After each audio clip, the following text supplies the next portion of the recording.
نحمدہ و نصلی علی رسولہ الکریم۔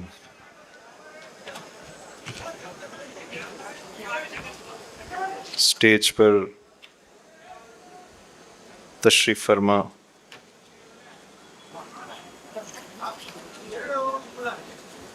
سید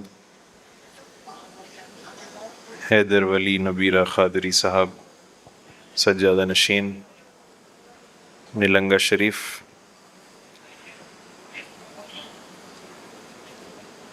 سجاد حسین متوالے صاحب، امین الدین قادری صاحب،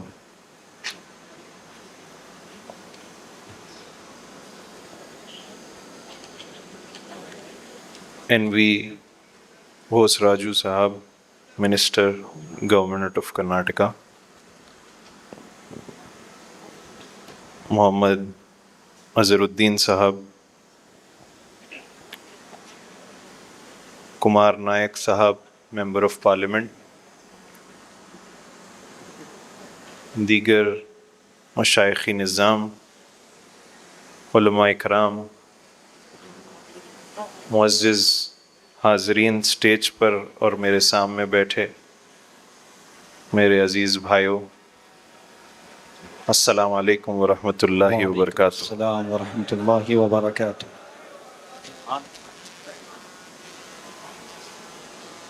سب سے پہلے میں اللہ تعالیٰ کا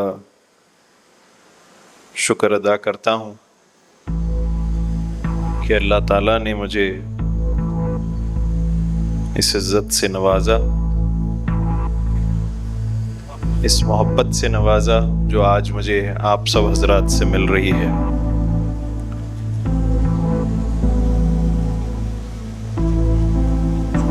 آپ لوگوں نے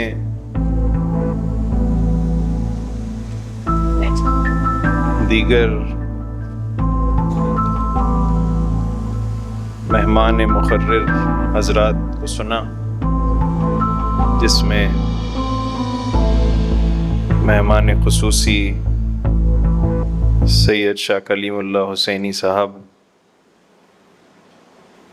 نے بڑی اچھی باتیں کہیں اور دیگر حضرات نے اپنے خیالات کا اظہار کیا۔ چونکہ وقت بہت ہو چکا ہے اور ماشاءاللہ آپ سب کو اپنے کرسیوں پر موجود دیکھ کر بڑی خوشی محسوس ہو رہی ہے۔ میں آپ سے صرف چند باتیں عرض کروں گا جو مقرر حضرات نے کہیں، وہیں سے ان باتوں کو لیتا چلوں۔ اور اس جلسے کا جو عنوان ہے ہندوستان کے موجودہ حالات، یہ بڑا وسیع موضوع ہے اور میں آپ سب سے صرف یہی کہہ سکتا ہوں اس میں کہ ہم سب کو خود پر نظر ڈالنے کی ضرورت ہے۔ ہم کو اللہ تعالیٰ نے جو زندگی عطا کی ہے یہ بے شک ایک نعمت ہے۔ اللہ تعالیٰ جب یہ جانتا ہے کہ کب کیا ہونے والا ہے، کون کیا کرنے والا ہے، تو پھر ہم کو اس دنیا میں پیدا کیوں کیا گیا؟ اللہ تعالیٰ ساری انسانیت کو اسی لیے پیدا کیا تاکہ وہ پھر سے ایک موقع دے کہ جو لوگ جنت میں جانے والے ہیں اور جو دو لوگ دوزخ میں جانے والے ہیں ان کو پھر سے موقع یہ دیا جائے کہ وہ اپنے اعمال اس دنیا میں کیا کرنے والے ہیں، اور پھر سے اللہ تعالیٰ اس کو دیکھے گا اور پھر فیصلہ کرے گا کہ یہ جنت میں جائیں یا دوزخ میں جائیں۔ تو ہم کو جب یہ سوچنے کی ضرورت ہے کہ ہم کو خود پہ نظر ڈالنے کی ضرورت ہے. خود پہ ڈالنے کی ضرورت مطلب یہ ہے کہ ہم صبح سے شام تک اپنا جو دن بتاتے ہیں یہ کیسے بتاتے ہیں. بے شک ہم یا تجارت میں ہوتے ہیں یا نوکریوں میں ہوتے ہیں یا کسی بھی مصروفیت میں ہوتے ہیں، لیکن ہم پر اللہ تعالیٰ نے یہ ذمہ داری ڈالی ہے کہ ہم اللہ کی عبادت کریں، اور ہم جب بھی کوئی قدم اٹھائیں یا جب بھی کوئی کام کریں تو اس میں یہ سوچا جائے کہ اس میں کیا اللہ کی رضا ہوگی یا نہیں ہوگی. یہ میں ایسے ہی نہیں کہہ رہا ہوں، چونکہ حدیث میں ہمیشہ یہ کہا گیا ہے. جیسے مثال کے طور پر جب کسی لڑکے کو شکر کی بیماری ہو گئی تو اس کی والدہ نے حضور اکرم صلی اللہ علیہ وسلم کے پاس لے کر اس لڑکے کو گئے، اور اس والدہ نے کہا کہ اسے شکر کی بیماری ہے، حضور آپ اسے کہیے کہ یہ میٹھا نہ کھائے. لیکن حضور کو میٹھا بہت پسند تھا، تو آپ نے اس عورت سے کہا کہ تم 3 دن کے بعد آؤ. تو پھر 3 دن کے بعد وہ والدہ اپنے فرزند کو لے کر گئی اور پھر کہا کہ میں اسے لے کر آئی ہوں، آپ اسے کہیے کہ یہ میٹھا نہ کھائے. تو حضور نے جب کہا کہ بیٹا تم میٹھا نہ کھاؤ، کیونکہ آپ کے صحابہ پھر آپ سے سوال کیے کہ آپ نے اس لڑکے کو اسی دن کیوں نہیں کہا. تو حضور اکرم صلی اللہ علیہ وسلم نے کہا جو چیز میں خود نہیں کرتا میں دوسروں کو نہیں کہہ سکتا.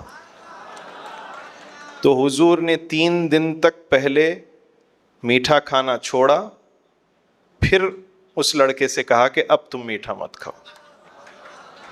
تو میں اسی لیے یہ بات نہیں کہہ رہا ہوں کیونکہ کہنا ہے، لیکن میں خود اس پہ عمل کرتا ہوں کہ اگر میں اپنا قلم اٹھاتا ہوں تو سب سے پہلے یہی سوچتا ہوں کہ کس کا اس سے فائدہ ہوگا، اور یہ کیا اللہ کی رضا، اللہ کو راضی میرے یہ دستخط سے یا میرے یہ لکھاوٹ سے کچھ کسی کا فائدہ ہو سکتا ہے یا نہیں ہو سکتا ہے. تو یہ اگر ہم عمل اپنے زندگیوں میں لائیں گے تو بے شک اللہ تعالی ہم سب کو بہترین مقامات سے نوازے گا اور ہم پہ راضی ہو جائے گا، اور اللہ تعالیٰ جب ہم سے راضی ہوتا ہے تو ہماری زندگی وہاں سے سنور جائے گی. سبحان اللہ. بے شک. دوسری مثال میں دیتا ہوں. اللہ تعالیٰ نے جب قرآن نازل کیا حضور اکرم صلی اللہ علیہ وسلم پر، تو آپ نے جب جب قرآن نازل ہوتی، جب جب آیتیں نازل ہوتی تو اپنے صحابہ کو سناتے. صحابہ نے اللہ تعالیٰ کو تو نہیں دیکھا، لیکن صحابہ حضور اکرم صلی اللہ علیہ وسلم کو دیکھ کر ان پہ یقین رکھ کر، کیوں یقین کیا ان پر؟ کیونکہ اللہ تعالیٰ نے بچپن سے ہی حضور کو اس مقام سے نواز دیا، ان کی ایسی تربیت کی کہ اگر وہ کچھ کہتے تو کوئی نہیں کہہ سکتا تھا کہ وہ جھوٹ بول رہے ہیں. تو صحابہ نے حضور اکرم صلی اللہ علیہ وسلم کی ہر بات پر یقین کیا اور ان سے بے حد محبت کی.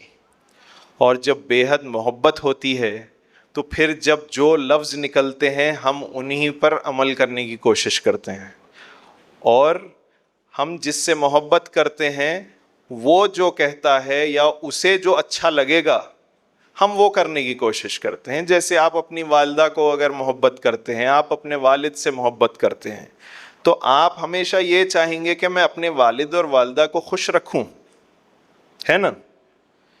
تو آپ کیسے خوش رکھیں گے؟ آپ وہی کام کریں گے جس سے انہیں خوشی ہوگی. آپ وہ کو ایسا کوئی کام نہیں کریں گے جس سے انہیں برا لگے. تو اللہ تعالیٰ کو اگر خوش رکھنا ہے تو اللہ تعالیٰ نے جو اپنے حبیب کے ذریعے ہم تک قرآن پہنچائی ہے اور اپنے حبیب کے ذریعے جو کلمات ہم تک پہنچے ہیں، اس کے بعد اولیاء اللہ کے ذریعے جو ہم تک اللہ کے بتائے ہوئے راستے پہنچے ہیں، ہم کو ان پر چلنا ہے تاکہ اللہ تعالیٰ راضی ہو جائے. اولیاء اللہ کا جو معاملہ ہے وہ خانقاہی نظام، وہ خانقاہی نظام کیا ہے ہم کو سمجھنے کی ضرورت ہے. خانقاہی نظام وہ ہے جو ایک ولی اپنی خانقاہ میں، جیسے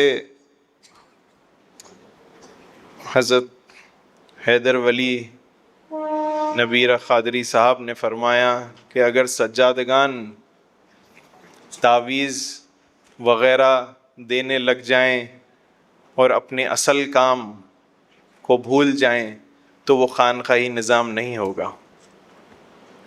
خانقاہی نظام وہ ہے جہاں لوگوں کی تربیت ہوتی ہے. سبحان اللہ. تربیت کیسے ہوتی ہے؟ میں ایک واقعہ آپ کو سنانا چاہوں گا. ایک بہت بڑے ولی کے پاس ایک عہدیدار اس زمانے کے اپنے فرزند کو لے کر گئی، چونکہ وہ ولی بہت مشہور تھے. تو آپ نے لے جا کر کہا کہ آپ اس کو اپنا مرید کر لیجئے. تو اس ولی نے کہا کہ دیکھیے یہ آسان کام نہیں ہے. تو انہوں نے اصرار کیا اور پھر اس ولی نے کہا اس عہدیدار سے کہ ٹھیک ہے، آپ کل سے اپنے لڑکے کو یہیں چھوڑ جائیے. تو وہ کل سے لڑکا اس خانقاہ میں آ گیا اور اس ولی نے اپنے ساتھی کے ذریعے اس لڑکے کو بولنے لگائے کہ کل سے تمہارا کام یہی ہوگا کہ جتنے جو اس خانقاہ میں باتھ رومز ہیں وہ کل سے تم اس کی صفائی کرو گے. یعنی وہ لوگ بڑے پیسے والے، عہدیدار کا بڑا لڑکا. تو لڑکا تو سن کر صفائی شروع کر دیا، لیکن وہ خبر لگ گئی اس کے والد کو. تو اس والد نے کہا ارے یہ ایسا کیوں کرا رہے ہیں، میں تو کہا تھا مرید بنانے کے لیے. تو اس نے 5-6 لوگ بھیجا دیے کہ بھائی تم لوگ جا کے صاف کرو، میرے لڑکے سے کیوں صاف کروا رہے ہیں. تو جیسے ہی وہ اس ولی کو پتہ لگا کہ ایسے 5-6 لوگ وہاں پر آ گئے ہیں، تو اس ولی نے فوری اس عہدیدار کو بلایا. عہدیدار کو بلا کر کہا کہ آپ اپنے لڑکے کو یہاں سے لے جائیں. تو اس نے کہا بھائی کیوں ایسا آپ کہہ رہے ہیں، میں تو اس کو تربیت کے لیے چھوڑا ہوں. تو اس نے کہا تو اس ولی نے فرمایا کہ ایک مثال دے کر کہ جس کو بیماری ہے دوا اس کو دینی چاہیے یا اس کو جو لے کے آیا ہے اس کو دینی چاہیے. یعنی اس لڑکے کو جس کو مرید ہونا ہے کام بھی اسی کو کرنا پڑے گا. اور یہ سب سے بڑی چیز ہے. اولیاء اللہ کی جو تعلیمات ہے وہ سب سے پہلی چیز یہی ہے کہ وہ اپنی انا کو ختم کرتے ہیں. یعنی اس پیسے والے لڑکے کو، اس عہدیدار کے جس کے پاس 10-15 نوکر ہوں گے گھر میں، لیکن اس کی انا کو ختم کیسے کیا جائے؟ جہاں پبلک باتھ روم میں پہلے اس کو صاف کروایا جائے. یہ اس ولی نے ترکیب نکالی. یہ تربیت ہے اولیاء اللہ کی. تو اگر انا ہوگی تو آپ کے منہ سے میں نکلے گا. بے شک اگر انا ختم ہو جائیں گی تو صرف وہ نکلے گا اور وہ اللہ تعالیٰ ہوگا. بے شک تو یہ ہم کو عمل کرنے کی ضرورت ہے. انشاءاللہ. اپنے گھروں کو پاک صاف رکھنے کے لیے ہم کو کوئی چھوٹی بڑی چیز نہیں ہوتی. اگر کچرا دکھے تو اٹھانے میں کوئی شرم کی بات نہیں ہے. یہ اپنے انا کو ختم کرنے کا طریقہ ہے. بے شک اپنی انا کو چھوٹے چھوٹے کام سے ہم ختم کر سکتے ہیں. دوسروں کی خدمت کرنا یہ اولیاء اللہ نے سکھایا ہے. خانقاہوں میں یہی ہوتا آ رہا ہے. ہم خدمت کیسے کریں یہی تربیت ہے, اور یہی تربیت سے ہی اللہ تعالیٰ کے انسان قریب ہو سکتا ہے. تو میری آپ سب سے گزارش ہے اس پر عمل کرنے کی کوشش کریں, اور اولیاء اللہ ہمیشہ یہ طریقے انا کو ختم کرنا, اخلاق کو مضبوط کرنا. اخلاق کے بارے میں بہت ہی بے شمار واقعات موجود ہیں. میں ایک واقعہ آپ کو سنا دیتا ہوں اخلاق کے, جو حضرت نظام الدین اولیاء کا واقعہ ہے. حضرت نظام الدین اولیاء جب اپنی محفل میں بیٹھے تھے تو چند لوگ ان کے پاس آئے اور اس محفل میں شامل ہوئے. لیکن پھر کچھ لوگوں نے غور کیا کہ حضرت نظام الدین اولیاء ہر 10-15 منٹ کو اٹھ کر کھڑے ہو رہے ہیں پھر بیٹھ جا رہے ہیں. تو جب وہ کھڑے ہوتے تو سب کھڑے ہو جاتے, پھر بیٹھ جاتے تو سب بیٹھ جاتے. ایسا 3-4 بار ہوا. تو محفل ختم ہونے کے بعد جو لوگ تھے وہاں پر محفل میں آپ سے ادباً جا کر پوچھ لیا کہ حضور آپ اس طرح جو کھڑے ہو رہے تھے اس کی وجہ کیا تھی؟ تو حضرت نظام الدین اولیاء رحمۃ اللہ علیہ نے فرمایا کہ مجھے تم لوگوں کے پیچھے وہ جو گلی ہے وہ گلی سے گزرتا ہوا ایک کتا نظر آ رہا تھا. تو وہ جو کتا نظر آ رہا تھا وہ اس کی شباہت ویسے کتے کی تھی جو میرے مرشد کے پاس گلی میں پھرتا تھا. تو آپ آداب اور اخلاق کا مثال دیکھیے کہ وہ کتا نہیں تھا جو ان کے مرشد کے پاس تھا, اس کی صرف شباہت وہ کتے جیسی تھی. تو اس کی اپنی مرشد کی تعظیم میں نظام الدین اولیاء جب وہ کتا نظر آتا تو اٹھ کر کھڑے ہو جاتے, جب وہ کتا ہٹ جاتا تو بیٹھ جاتے تھے. تو یہ تعظیم اپنے مرشد کی ہوتی تھی. تو ایسے اخلاق تو شاید ہم لا نہیں سکیں گے, لیکن اس مثال سے کچھ تو ہم سیکھیں گے کہ اپنے ماں باپ کی تعظیم کیسے کیا جائے, اپنے بڑوں کی تعظیم کیسے کیا جائے, اپنے اساتذہ کی تعظیم کیسے کیا جائے, مشائخین کی, علماء اکرام کی تعظیم کیسے کیا جائے. یہ ایسے بے مثال جو ہے واقعات موجود ہیں. میں آپ سب سے گزارش کروں گا کہ آپ سب اولیاء اللہ کے تعلیمات پر عمل کرنے کی کوشش کریں. اور میں آخر میں اللہ تعالیٰ نے مجھے بڑے مقامات سے نوازا ہے, ہمیشہ میں اللہ تعالیٰ کا شکر گزار رہوں گا.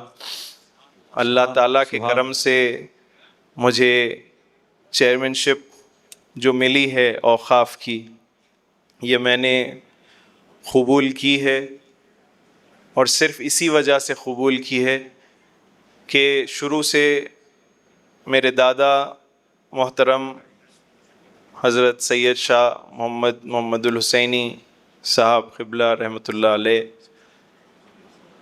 نے خدمت انجام دی اوقاف میں. اس کے بعد میرے والد محترم نے کئی سال اوقاف کے ممبر رہ کر انہوں نے خدمت انجام دی. پھر آپ نے مجھے حکم دیا کہ اب مجھ سے نہیں ہو پا رہا ہے, تو یہ اب تمہاری ذمہ داری ہے کہ تم اوقاف کی خدمت کیا کرو, لوگوں کی خدمت میں رہو.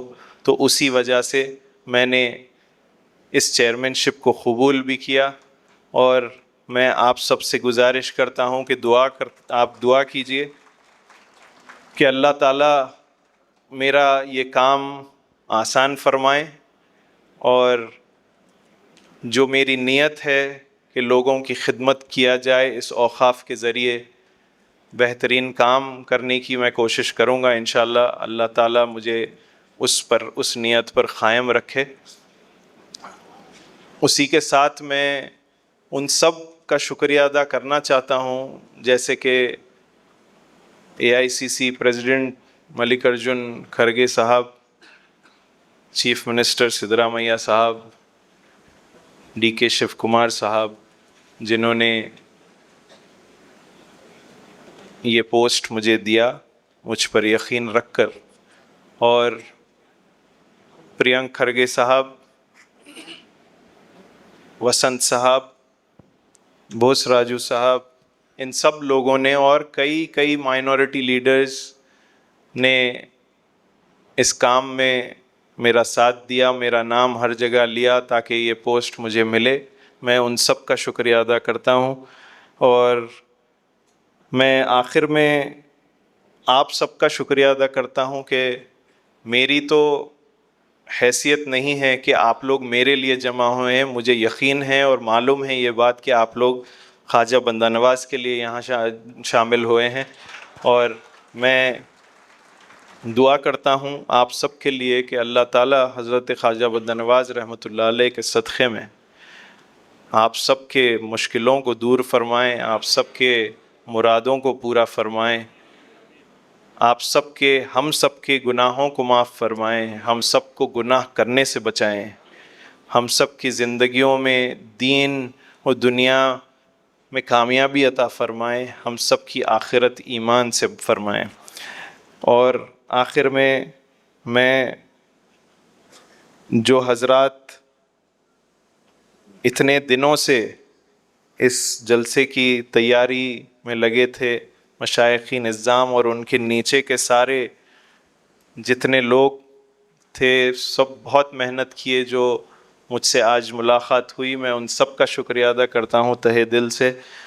میری اتنی عزت افزائی ہوئی، لیکن میں ہمیشہ ایک طالب علم ہی تھا، اور ابھی بھی ایک طالب علم ہی رہوں گا۔ ہر سے مجھے سیکھنے کا موقع ملے گا، اور میں اس قابل شاید نہیں ہوں، لیکن آپ سب یہاں آ کر جو عزت افزائی کیے ہیں، میں اس کا بہت بہت شکریہ ادا کرتا ہوں۔ وآخر الدعوانا ان الحمد للہ۔